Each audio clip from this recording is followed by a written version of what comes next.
जय जिनेंद्र बंधुओं, आज हम पारस चैनल के माध्यम से एक ऐसे स्थान का आपको दर्शन कराने जा रहे हैं जो कि इस पंचम काल में भी जहाँ पे अतिशय विद्यमान है और वहाँ पर समोसरण लगता है। झांसी जिले के अंतर्गत झांसी से 120 किलोमीटर दूर एक छोटा सा गांव है और जिस गांव का नाम है तोड़ी फतेहपुर। उस तोड़ी फतेहपुर में हर माह के कृष्ण पक्ष में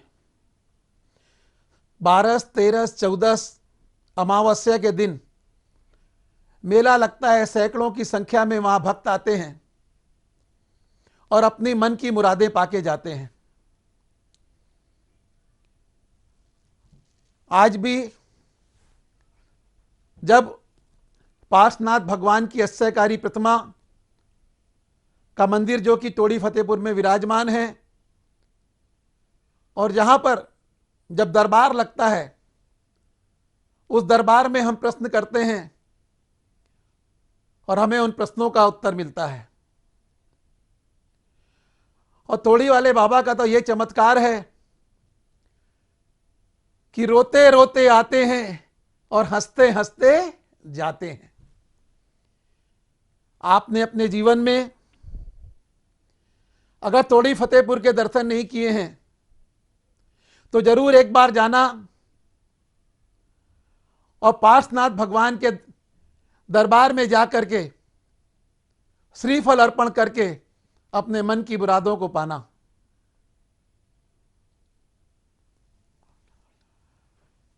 एक ऐसा दरबार जहां सब बीमार व्यक्ति आता है वो स्वस्थ होके जाता है, जो लंगड़ा के आता है वो चल के जाता है। कहते हैं किसी का कैंसर ठीक हो रहा है, कई प्रकार की आदि व्याधि दूर होती है। ऐसा दरबार तोड़ी वाले बाबा के दरबार में आप जरूर आएं और आइए हम वहाँ तोड़ीपुर वाले बाबा के प्रवचन और आपको वहाँ के दर्शन कराते हैं पारस चैनल के माध्यम से। आप देखते रहिए तोड़ी वाले बाबा अस्सयकारी भगवान पार्श्वनाथ भगवान के दर्शन कर अपने जीवन को धन्य करें। जय जिनेंद्र। उत्तर प्रदेश के जिला झांसी में मऊरानीपुर के समीप स्थित अतिशय क्षेत्र तोड़ी फतेहपुर एक ऐसा अद्भुत क्षेत्र है जहां देवभूत अतिशयों का आज भी प्रत्यक्ष देखा एवं अनुभव किया जा सकता है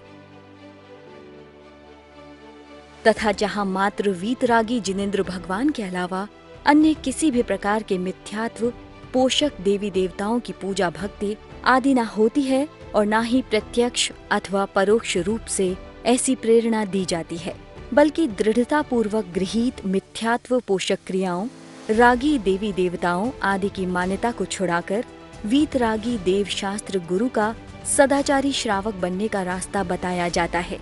क्षेत्र पर आज भी रत्न वृष्टि देखने को मिलती है। वर्ष 2021 के भाद्र पक्ष में क्षेत्र पर अढ़ाई द्वीप विधान संपन्न किया गया। नियम त्याग पवित्रता एवं श्रावकों द्वारा लगातार एक अन्न का भोजन किया गया, जिसके फलस्वरूप हवन की पूर्णाहुति के कुंड से लगातार घी का निकलना प्रत्यक्ष चमत्कार को दर्शाता है। किसी की प्रति हिंसा मायने नहीं, जलन नहीं, ईर्ष्या किसी से नहीं कि मरते वक्त किसी ने कुछ भी किया हो, लेकिन वह जीव उस स्थान पर पहुंच गया है। समझो, आज भी उसकी भावना यही है, जो भगवान की भक्ति करे उसके कष्ट दूर हो जाएंगे। वो भी दौड़ कर आता है, किसी किसी जीव को दिखता है, कहता है कि भगवान की भक्ति करो, कल्याण हो जाएगा तुम्हारा, क्योंकि उसने जितना ले लिया उसको बहुत है। इस संसार में रखा क्या है? यदि तुमने गोते खाई तो किस काम का? इसलिए बंधु देखो, समय निधि को देखो, बदलू। ये ठिकला ठिकली नहीं चलेगी, समझो।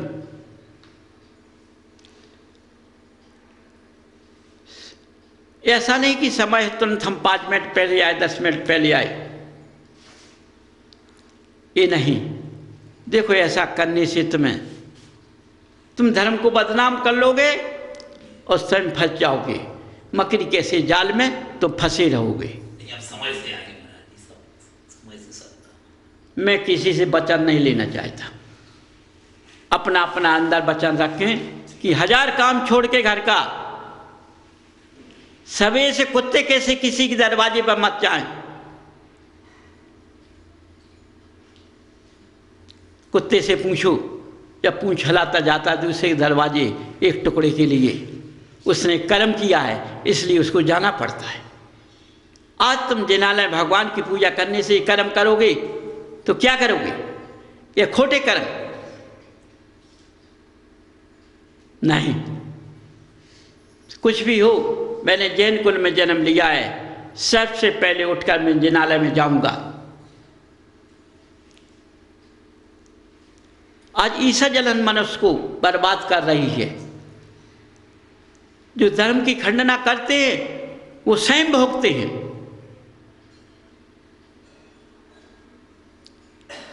परिवार स्वयं से नहीं बिगड़ता है, एक दूसरे के साथ से बिगड़ता है।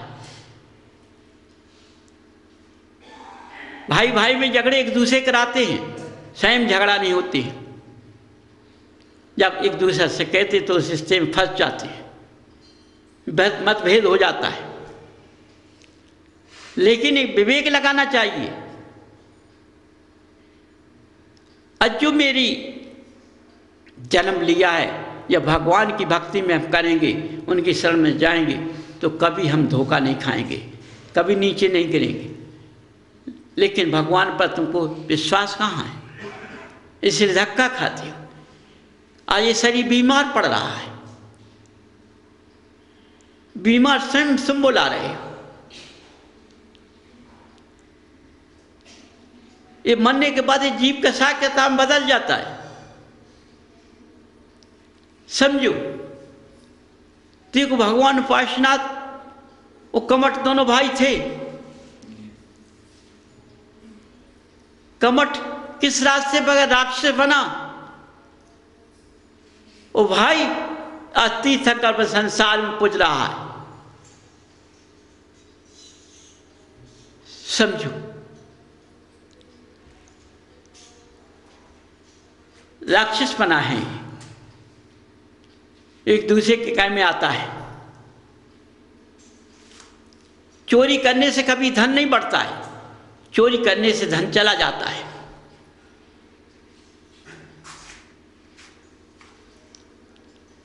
इसलिए बंधु देखो, आज महावीर का मोक्ष है। इन्होंने कैसे मोक्ष, जब जब ये जंगल में निकल गए, जब इन्होंने अपनी भक्ति की, कितनी अकाट भक्ति की, किस तरह से अपने अपनी वाणी को खेला, कितने दिन वाणी खेली। इनकी वाणी में कोई गर्दन नहीं था, वो वाणी इन्होंने चालू कर दी तो देवों को आना पड़ा। फिर समझो, इन्होंने कोई चिंता नहीं की हमारी वाणी कौन झेलेगा कि नहीं झेलेगा। जब अपनी भक्ति पर लीन रहे, वाणी को खिलाया, तो देवों ने अपने आप ढूंढ ढांड खोज के गौतम धरधर को पकड़ लिया। यही ज्ञानी हैं, समझो। ऐसा प्रश्न पूछा, उसका उत्तर गौतम धरधर को नहीं आया। तो अपने मान स्वभाव के कारण उन्होंने कहा हम तुम्हारे गुरु को उत्तर देंगे। जब उनका मान सब महावीर का देखा तो उनका सारा मान अहंकार चला गया। इसलिए बंधु, जो धर्म करना है तो पात्र को पवित्र करो। पहले नहाने से पात्र पवित्र नहीं होता है, कपड़े शुद्ध पहनने से पवित्र नहीं होता है। ये तो विचारधाराएं हैं। पहले मन पवित्र तो ऐसा करना है कि हमारा शरीर पवित्र होना चाहिए, खोटा नहीं होना चाहिए, इसके अंदर जरा भी खोटा नहीं आना चाहिए, किसी के प्रति भी जला जलन नहीं होना चाहिए। समझो, मंदिर को जाए तो मुस्कुराता उत्साह जाए। इस समय कब मिलेगा, एक समय कब मिलेगा, समझो उत्साह जाओगे तो तुम्हारा शरीर, तुम्हारा पुद्गल उत्साहित रहेगा, पीड़ा नहीं आएगी इस शरीर के अंदर, कभी पीड़ा नहीं आ सकती है। समझो, गृहस्थ जीवन उजाले में रहेगा, तुम्हारी संतान चंद्रमा की तरह चमकेगी। सोचो, चंद्रमा में कितनी रोशनी होती है, कितना ठंडक होता है, ऐसा तुम्हारा पुत्र चंद्रमा की तरह उजाला करेगा। इस माया से कोई लाभ नहीं है, इस माया से मिलेगी बच्चा खा पी के उड़ा देगा, मंदिर का नाम लेगा, जाने कहां पहुंच जाएगा पैसा लेके, क्योंकि तुम्हारी खोटी दौलत है। ऐसा करेगा, क्या कहेगा, उन सेठ जी के बच्चा वहां चला गया, खेल रहा है। समझो, तुम्हारे धर्म करने में कमियां हैं, उसके कारण ऐसा हो रहा है। इस संसार में सब मनुष्य ऐसा ही धर्म कर रहे हैं।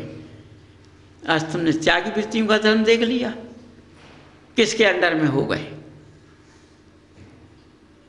मैं ये नहीं कहता हूं कि सब ऐसे ही धर्म रास्ते को पकड़े, माने किसी को अपने अंदर, भगवान को किसी ने अपने अंदर बसाया नहीं है। यदि बसा ले जाता तो इस संसार में चमक जाता।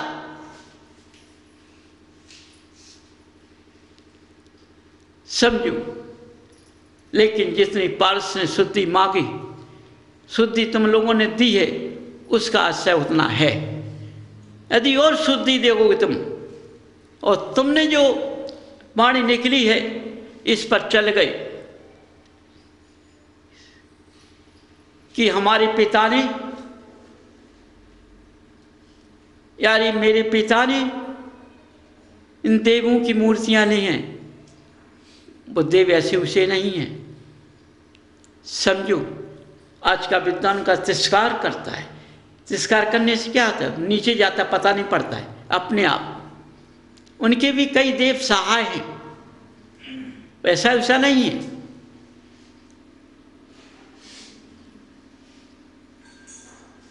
अपने पिता की उस पर चलोगे तो तुम अपने धनपान पूरे रहोगे, कभी कमी नहीं होगी, तुम्हारा गृहस्थ अच्छा चलेगा। आज क्या है, रो रहे हो, गृहस्थ कैसा चल रहा है। यदि अंदर बैठते तो मक्खियां भनकती हैं, अंदर जाने की इच्छा नहीं होती, ऐसा पड़ा है मकान पूरा। ऐसा पैसे से क्या होता है, मक्खियां जहां भनकती हूं। अरे जहां धर्म की वासना होती है, धर्म की मुद्रा होती है, धर्म की लक्ष्मी होती है, वहां सोना लगता है, वो सोना लगता है, अच्छा लगता है। जिन जिलालों में शुद्धियां रहती हैं, वो जिनालय हर मनुष्य कष्ट को हर लेता है। पहले जिनालय कष्ट को हरता है, जब देवादेव का दर्शन करता है तो अपने आप उत्साहित हो जाता है और कष्ट चला जाता है। इसलिए अपना भात पक्ष का ध्यान करो।